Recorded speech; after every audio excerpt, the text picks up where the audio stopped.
Hi everyone, and more specifically, the global Pokemon community. My name is Jonathan Heng, also known as IkuraRanuka, and I am an Australian Pokemon TCG player currently ranked 23rd in the Oceania leaderboard, just bubbling out of Worlds 2025 by 16 points.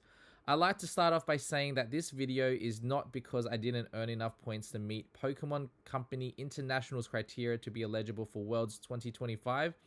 It's because I was denied the opportunity to earn the 18 points that would have, as well as draw attention to how Pokemon support, and more specifically, Pokemon Company International has responded to this. I'll also be covering other inconsistencies by Pokemon International regarding the eligibility criteria for receiving a Worlds invite, correlation to the changes in regards to invite increases for the 2026 season, and what stores now can get away with at Pokemon League Cups. Let's start from the beginning. I had made it a personal goal this year to try my hardest to make top 20 so I can represent Australia at World Championships 2025 at Anaheim. Getting into the last quarter of the season, I realized I needed to dig deep and started planning how I was going to get the points to get me there. This led to a few interstate trips to Perth and Melbourne to catch Pokemon League Cups that was scheduled on weekends with no Adelaide-based events on the calendar. My current finishes for local events was 3 times first place and 1 time second place for challenges, and 3 times fourth place finishes and 1 times first place, picking up the first place win on May 31st in Melbourne, which was the very last day of the local competitive season. The weekend before, I made the trip up to Portland Regionals to gain points for my 5th best finish, and unfortunately, I missed day 2 cut in the last round, winning game 1 and hard bricking game 2 and 3. Bit devastated, but that's just how Pokemon TCG is sometimes. Since my Sunday was now free, I decided to play at a local shop in Portland called Gambits Games and Animes for their Pokemon League Cup, because take every opportunity to improve my cup finishes, right? Unfortunately for me, this would be the worst experience I've had at a Pokemon Cup. Tournament began at 2 p.m-ish, with organizers telling players that the format was a best of 3 Swiss with top cut. Fast forward of mid-round, round 1, they made an announcement that it's being changed to a best of 1. First red flag. Bit of unease with the players as some were on their second game and being told one thing before registering and being told another afterwards is a little bit deceptive.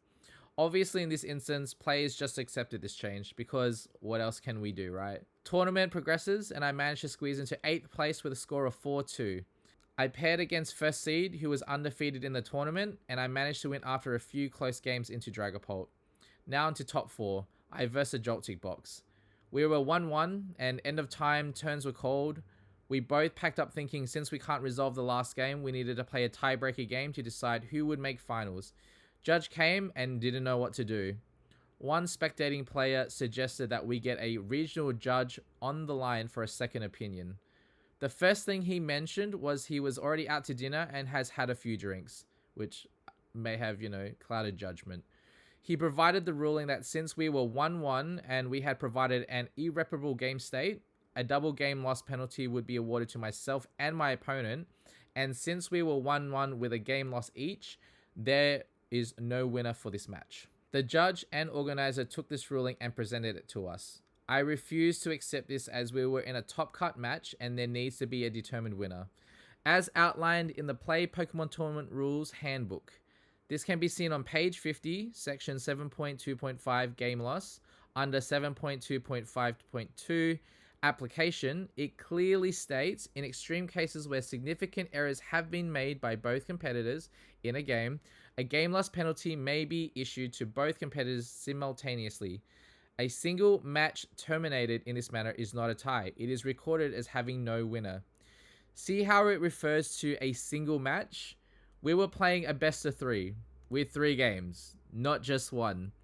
Following on from this, on a few pages back on page 43 under section 5.8.1 match, it states, the match ends when both competitors have agreed upon the result and signed the accompanying match slip. I signed no slip as I did not agree with their ruling of providing myself and my opponent a double match loss. Not a game loss, a match loss. So additionally, under 5.8.2 game, it states in single elimination or in a match that requires a winner, the competitors must then play a tiebreaker game to determine the winner. We were not given the opportunity. For almost an hour, around 10 p.m., I argued with the judge and the TO that their decision of basically eliminating both of us in Top Cut was unheard of and not the right decision, and to just let us play the tiebreaker game. You're probably asking yourself, why an hour? It's because the TO was trying to put the double elimination into the tournament software, and the software kept crashing. Their solution? Go back to previous rounds, change results, and give enough wins to the other top 4-match winner to fast track them to first place. This is what the final standings look like. Somehow I got bumped down to 8th place on a score of 4-2, like I didn't even win my top 8 match. I was not happy. It was getting late, and I think they were doing everything in their power to get us out of the store, even if it meant fudging tournament results for their convenience. The last jab from the TO, while they were distributing prizing, since 4th place isn't here, you can have his prizing. I just looked at him in disbelief. Like, where do you get off saying that to me? At that moment, I felt powerless as a player. No rights, no respect, just make top 4, get eliminated for an unjustified reason, and deny the opportunity to gain the 18 points that makes the difference of making enough points for Worlds. I had a favorable matchup into the tiebreaker and into finals, which was Raging Bolt, while I was on Terrorbox. So watching the tournament end like this was beyond devastating, especially coming off a low from the day before at Regionals, just missing day 2. So what do I do at this point? One of the spectators during Top Cut suggested hit up Pokemon support. They can help you with these situations. So that's exactly what I did. I sent a very detailed email explaining everything that went down, and I get a generic reply of, we'll look into it. 1 month later, after NISC concludes, I receive this. Hello, Jonathan. Thank you for writing in with this report, and we're deeply sorry for the delay in our response. We've been experiencing high volume of reports leading up to Worlds, and we appreciate your patience. Unfortunately, once an event has finished, we are unable to edit those results. It is necessary for you to handle any discrepancies, penalties, or issues you have at the event itself. We can pass along the feedback you have left here about the event and what happened, but we are unable to make any changes to the standings or results. Please let us know if you have any questions. Sincerely, Xander, the Pokemon Company International Support Team. Well, like Xander, my guy, I have plenty of questions. So this was my response to his email. Hi, Xander. This is disappointing to hear that Pokemon support's response that it's the player's responsibility to handle penalties at each event, even when the outcome has been altered to suit the store running this tournament. I kid you not. I tried for over an hour trying to handle the penalty with a judge, where I explained simply you can't give a double match loss to players in Top Cut. There has to be a winner and a loser, where ultimately there are 2 players remaining. This is in the actual handbook, so which I referenced under single elimination on page 24. Competitors continue to be paired along the brackets, with the winner of a match moving on to the next round and the loser being eliminated from the tournament. Ultimately, only 2 competitors will remain. The winner of that match becomes the winner of the tournament. I also attached a highlighted screenshot for their reference, which was on page 43 under 5.8.1.2 game. It states, if each competitor has already lost the game and then receives a simultaneous game loss penalty, in Swiss format rounds, this match will be recorded as a tie. In single elimination or in match that requires a winner, the competitors must then play a tiebreaker game to determine the winner. What am I to do when I'm dealing with a judge and TO who doesn't listen to reason and the actual rules about running a tournament, especially a Pokemon Cup when points are on the line? It was basically being told that I've been eliminated from the tournament due to their incompetence. They didn't want to listen and stood by their logic that a game lost to both players with a current score of 1-1, each results in the judge forfeiting their result and going back into the tournament software to fudge the numbers to make it work in their favor. It says I placed 8th, but I was in top 4 in a Pokemon Cup that did not even complete properly. The numbers don't add up. And the 18 points that I would have gained from winning this Pokemon Cup would have put me into the top bracket into getting my World's invite. This is why this is important. These are my questions to you, the Pokemon Company International, and those in charge of providing World Championship invites. Number 1. When Issues like this arise with a tier and judge at a Pokemon Cup. How else can I handle it? When they have final say and ignore you and the rulebook they are supposed to abide by. What more can I do besides just watch while being robbed of the opportunity to finish the tournament properly and earn the points I needed? Question number 2. With the evidence I have provided you, will there not be any compensation of points being provided due to the misconduct of this store that has basically violated the tournament rulebook by handing out an illegal double elimination in Top Cut? Question number 3. If points or results can't be changed, can the Pokemon Company International Department that decides on World Invite provide one because of this incident? Question number 4. It has been made apparent through social media that players who bubbled outside of points on the US and Canada leaderboard on 700 championship points all still received World's invites, increasing the amount of players representing that zone. How is this possible? If there is room to allow this, does this mean I'm eligible for an invite as well? Question number 5. There are 2 Australians who have earned direct invites to Worlds. One of them has earned 2 direct invites. Does this mean invites on the Oceania leaderboard gets passed down to 23rd rank? Thought it might be a valid question, to be honest. Number 6. I've been keeping this issue quiet away from social media while awaiting for an official response in regards to the resolution to this issue, but I'm compelled to post an online response to how this issue was dealt with and would obviously like to provide a more positive take on this whole process. Will I need to campaign on social media to draw attention to how it's players' responsibility to handle wrong penalties and actions themselves at tournaments, even though they can do nothing when the judge and TU have decided to ignore the rulebook and can decide any time to eliminate you from Top Cut, to no consequence, compensation, or understanding from the Pokemon Company? That players who bubbled outside of the US and Canada designated invites have been given World's invites, which may show favoritism, as with the latest invite increase for the 2026 season has included Oceania. These are the hard questions that I would very much like answers to. I worked very hard this season to make Worlds because the Pokemon Company limited our invites to only 20, and a response that it was my responsibility to handle penalties myself is a void point, as I have no authority to convince them with valid arguments when they simply ignore you and the rulebook and submit whatever results they want. I implore you to reconsider your position on this issue or escalate this to higher authority. I am open to discussing this issue over the phone, regardless of time difference. Since I'm an Australian, I'm just going to assume they're from America. This is my number. I provided them my actual number with the country code. Call anytime. I love this game, and I have been a strong advocate within the many communities I've had the opportunity to play in. But players need peace of mind that stores can't deviate from the tournament rulebook and decide to do whatever suits them best. And if they do wrong, that the Pokemon Company International actually has the players' backs and provides positive support and solution. Thank you for taking the time to read this reply, and I look forward to hearing a response to the questions I have provided. Kind regards, Jonathan Heng, also known as Ikura. I decided to lay it all out in one email instead of trying to tackle each issue individually, or the inconsistencies surrounding invites. I don't want another 30-day wait for replies, so after a few pokes and prods in my player request conversations, I get hit back with this reply. Hello, Jonathan. Thanks for writing back. This has been escalated to me for review.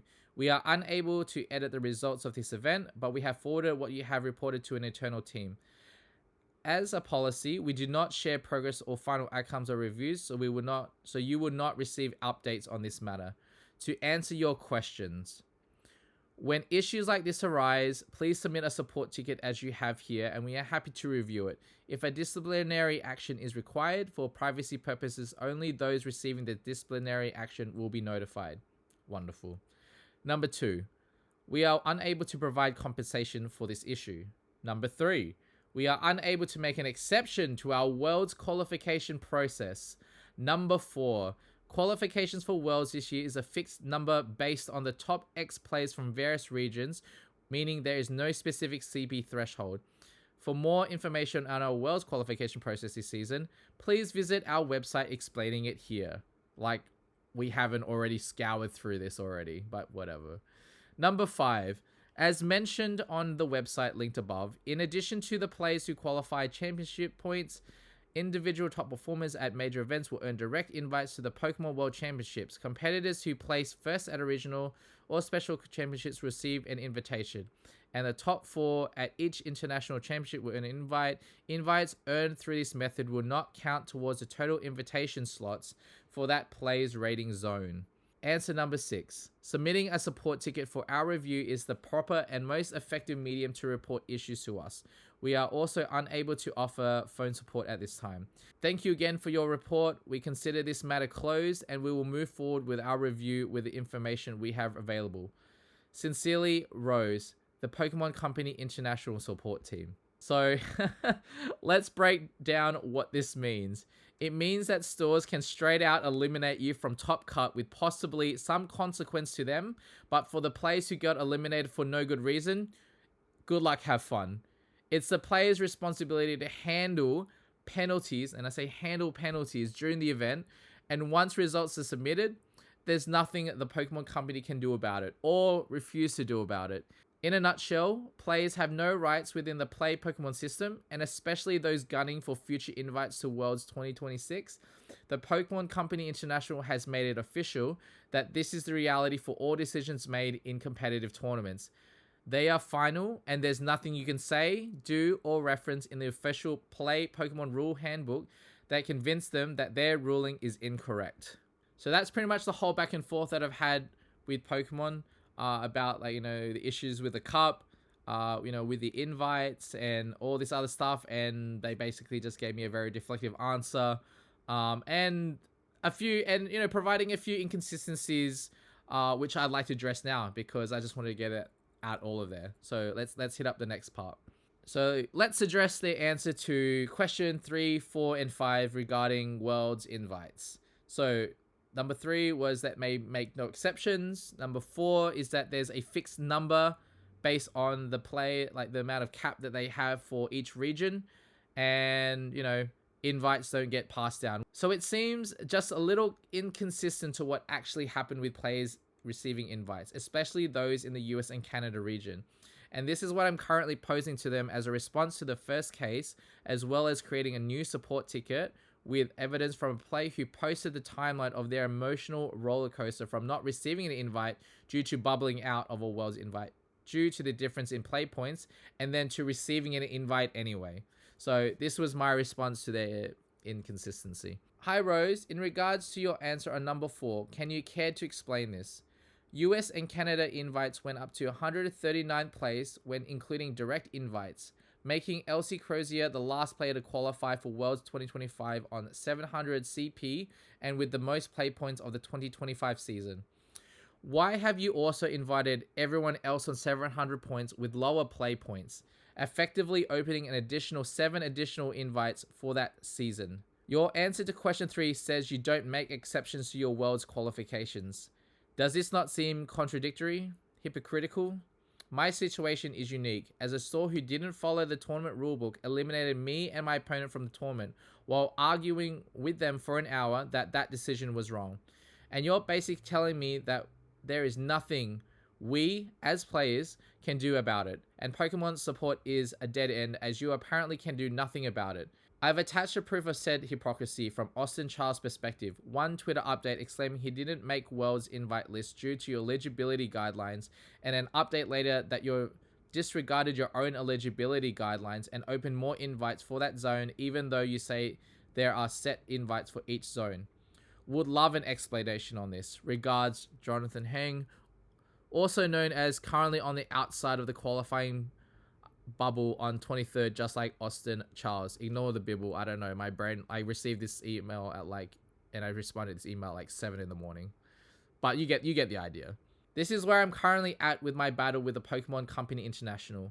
From my perspective, with increased invite spots for the announced 2026 competitive season, their ability to stretch the rules to make exceptions for bubbled players in the US and Canada region, increasing the invite spots at this year's Worlds, hints a little bit of favoritism and a whole lot of hypocrisy, while leaving the Oceania region in the dark on 20 invites with no increase. If the Pokemon Company International are watching this video, I implore you to reevaluate your processes on handling justified tournament issues when presented with hard evidence. A more positive solution can be provided to the players than a your responsibility, not our problem response. If anyone from the global Pokemon community are still watching this video, and I appreciate you lasting this long and coming through this magical journey that I've been on, also disagree with how Pokemon handles these issues, as well as the obvious exceptions they've made for the US and Canada region, as well as petitioning to also get an invite increase for Oceania, please share your concerns by submitting a Pokemon ticket support, which I'll provide a link in the description. Because apparently, according to the answer to question number 6, submitting a support ticket for our review is the proper and most effective medium to report issues to us. Or the other option is if you could please share this video to any social media platform that will either help inform more of the Pokemon community on basically their justification of it's your responsibility, deal with it, or just to get more attention from the Pokemon company and for them to address it to me directly. That would be better. Like, I gave them my number, they didn't want to call me. Like, come on. All I'm looking for is accountability by the Pokemon company and to not simply deflect the issues without offering real solutions. Also, just quick shout out to @itskomodo on X Twitter, who basically hearted my post as I was trying to get some community feedback on X socials, but unfortunately still a small fry in the social media game, but still appreciate the love nonetheless. So thanks for watching, and I'll keep you guys posted as I get them. So just a quick update from everything you just watched. In between editing this video, I thought I'd just check on to see if there was any responses to the new ticket that I put up, and this is what I come to. That's right. They closed all of the cases, including the one I literally sent like 1 day ago, addressing pretty much the whole hypocrisy of, hey, we don't make exceptions, we don't increase the invite, you know, set invite lists for worlds, but we're gonna ignore it. So them saying that, what did they write? They wrote that submitting a support ticket for our review is the proper and most effective medium to report issues to us. Like, come on. like seriously. They're like, send us a support ticket, and we're just gonna auto close it. We don't want to deal with it. Like, come on, Pokemon Company, you gotta do better here. Ugh. So yeah, you know what? Share this video. I appreciate it if you could. Like, this is getting ridiculous. So that's what I'm gonna do. I'm gonna keep sending tickets in. Like, you know what I mean? It needs to be a fair system for everyone. Peace.